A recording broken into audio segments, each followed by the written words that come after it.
Hello mga lalabs, good evening. Luto tayo ng hilagang baboy. Ayan guys, oh. Pinakuluan ko na yan siya guys, malambot na siya.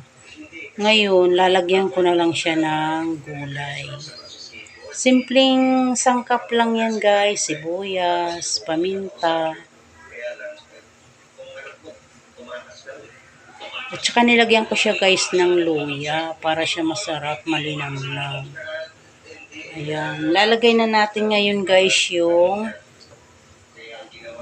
beans. Beans ilalagay natin guys. Kasi mas medyo matigas ang beans. Unahin natin ang beans ilagay. Ayan guys. Beans. Ayan guys. Wow, malinamnam to guys. Masarap. Kumukulo-kulo na siya guys.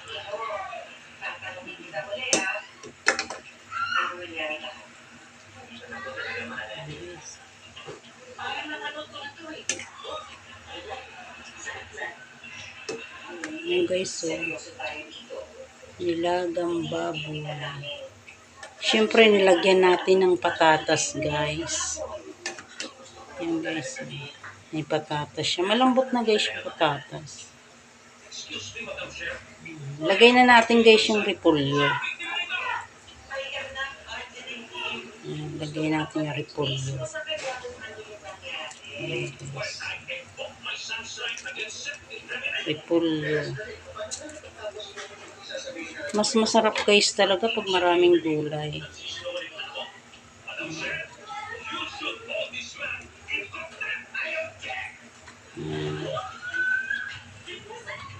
Tapos lagyan na rin natin guys ng sili. Lagyan natin guys ng sili. Para masarap siya.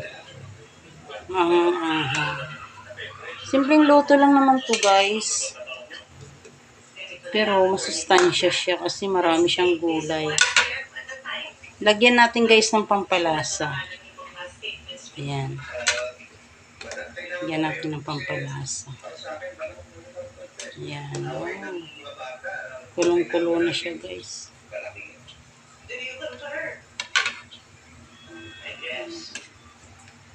Patatas.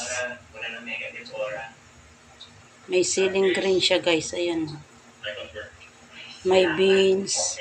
Tsaka repolyo. Lalagyan pa natin guys ng pichay. Ayan guys. Oh. Pichay. Maraming gulay guys. Wow, ang sarap nito guys. Maraming gulay. Ayan. Diba guys? Wow. Gusto ko talaga sa nilaga guys. Maraming gulay. Kahit gulay lang guys. Ulam na diba? Marami siyang gulay guys. Daming gulay. Sarap to guys.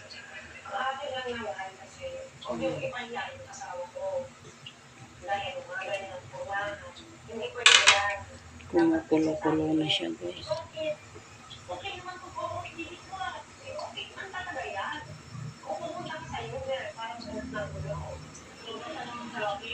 Marami siyang gulay.